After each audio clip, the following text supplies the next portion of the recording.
On a cold Saturday night in December 1984, the town of Lee, Greater Manchester, was preparing for Christmas. Streets were quiet, shops were closing early, and families were settling in for the night. No one knew that within minutes, a crime would occur that would haunt the town for more than 4 decades. Lisa Hession was 14 years old. She lived with her mother, Christine Hession, and her grandmother in a modest home in Lee. Lisa was well known locally, confident, popular, sporty. She was a gymnast, a cross-country runner, and a pupil at Bedford High School.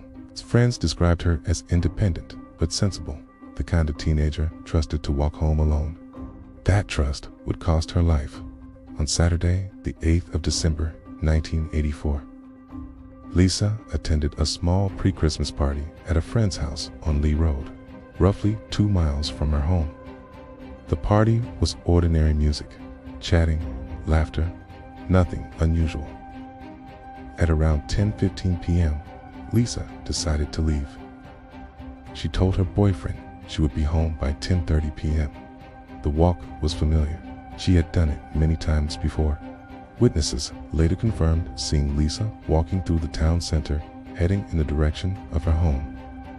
She appeared calm. She was not being followed. There was no sign of distress. The final confirmed sighting placed her less than a minute from her house. She never made it inside. Somewhere between the final sighting and her front door, Lisa encountered her killer. Her body was discovered shortly before midnight in a narrow alleyway known locally as a Guinea between Rugby Road and Newlands Road, only about 60 meters, 200 yards from her home. The alley was partially hidden from view by garage doors and walls. It was dark, quiet, perfect for an ambush. The post-mortem painted a horrifying picture. Lisa had been sexually assaulted. She had fought fiercely, leaving scratch marks and defensive injuries. Her mouth had been covered to stop her from screaming. She was strangled using her own t-shirt, which had been pulled tight around her neck. There was no evidence of rape, suggesting the attack was interrupted or escalated suddenly into murder. The violence was intimate, fast, and brutal. Police concluded the killer likely acted alone and struck opportunistically. When Lisa failed to return home, her mother reported her missing at approximately 10:45 p.m. A search was launched almost immediately. Once her body was found, Greater Manchester Police GMP began one of the largest investigations Lee had ever seen. Hundreds of house-to-house inquiries, door-knocking in streets surrounding the alley, interviews with party attendees and witnesses, an examination of all known sex offenders in the area. Hala Man was arrested in the days following the murder, but was released without charge due to lack of evidence. No one was ever charged. As detectives dug deeper, a disturbing pattern emerged. In the months before Lisa's murder, several women had been sexually assaulted within a 1-mile radius of the alley. The attacks shared similarities in location and method. Police strongly suspected a local offender, likely young at the time, someone familiar with the back alleys and shortcuts of Lee. However, forensic technology in 1984 was limited. There was no DNA profiling capable of identifying a suspect conclusively. The trail went cold. As forensic science advanced, the case was reopened multiple times. Material recovered from the crime scene produced a partial DNA profile. Not enough for an immediate match, but enough to exclude suspects. In 2011, GMP launched a mass DNA screening, asking hundreds of men who lived in Lee at the time of the murder to provide samples.